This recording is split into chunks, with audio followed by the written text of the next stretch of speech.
Thank you to our Foreign Secretary, Tess Lazaro, for her introduction. And Excellencies, ladies and gentlemen, a warm welcome to you all. And I'm very happy to see so many of you here, and I thank you very much for joining us this afternoon. Before I came here, I heard that it was a particularly cold winter. So I am happy that having come here, that I can lay claim to the fact that we brought the sun and the warmer weather. Unfortunately, the forecast that we hear is that when we leave, the cold weather will return. And so I am open to invitations to come back to New York to keep the weather as nice and as pleasant as it is. But thank you all very especially for taking the time out of what I know is a very full, very tight schedule for all of you. And your presence here speaks volumes of the friendship that you place upon the Philippines, a friendship that we in the Philippines value greatly. And I'm pleased to be here with you, with my delegation, for the 70th session of the Commission on the Status of Women, and a special session of the General Assembly, which we attended earlier today.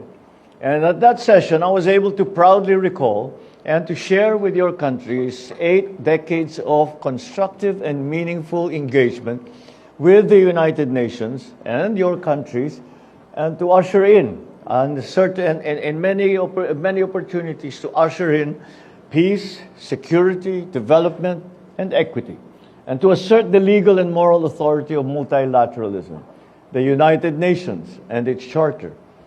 Further to what I elaborated at the General Assembly just a couple of hours earlier, I want to emphasize to your excellencies that as representatives of the global community that from day one, the Philippines has been present. Along with 50 other founding members, we helped set the foundations of what is now the guiding framework for collective response to global challenges, ensuring that international action is anchored upon our shared rules and norms rather than based on unilateral power. 8 decades before, with the UN now 193 members strong, we remain here, standing side by side with the international community and working to strengthen this edifice that we have all built together. The birth of the UN coincided with the end of the Philippines' third struggle for independence and statehood. And it might come as a surprise to some of you that we had to fight to become an independent state 3 times over. A revolution that began in the dying years of the 1800s culminated in the Philippines' signing of the UN Charter in San Francisco in 1945, a prelude to our eventual full independence in 1946, giving birth to the very first Asian Republic. From day one, the Philippines has been committed to the UN, its charter, and multilateralism.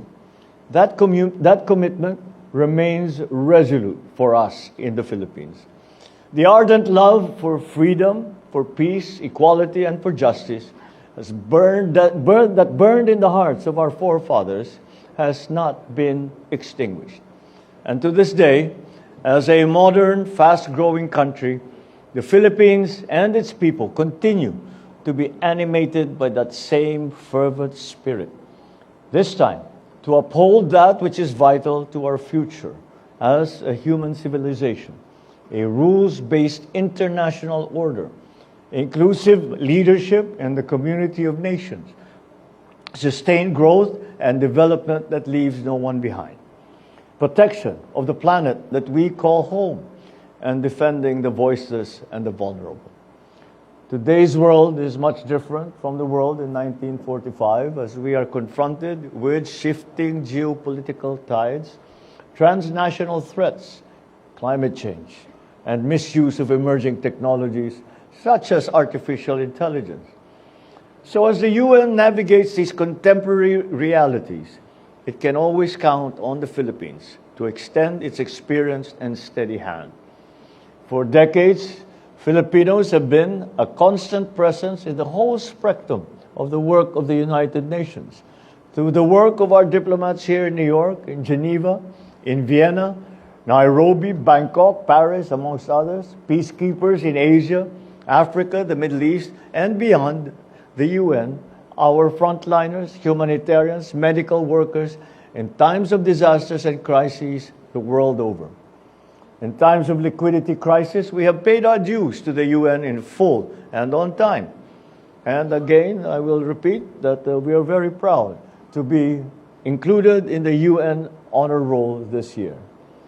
And from the very start, from the very beginning, the Philippines has always endeavored to be part of the solution.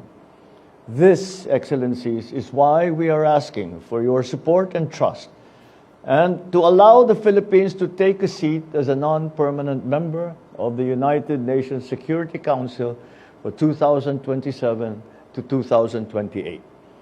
Through the decades, Filipino diplomacy has distinguished itself by the optimistic certainty that the world will always be made better when it works as one towards a shared goal. We are a bridge and consensus builder. We have proven time and again that the Philippines is committed not only to finding solutions, but to being part of that solution. We have been deeply honored with the goodwill and trust that your delegations have extended to Filipino diplomats in the joint endeavor to bring the principles and aspirations of the UN Charter to a living thing. In the Council, you can count on the Philippines to be the same tried and tested partner, pathfinder, and peacemaker that we have always been. We hope for your valuable support at the Security Council elections on the 3rd of June of 2026. I look forward to continuing our valuable cooperation to promote, maintain, and find pathways to peace, bilaterally, regionally, and on the international stage in the coming days and months. Thank you, and mabuhay.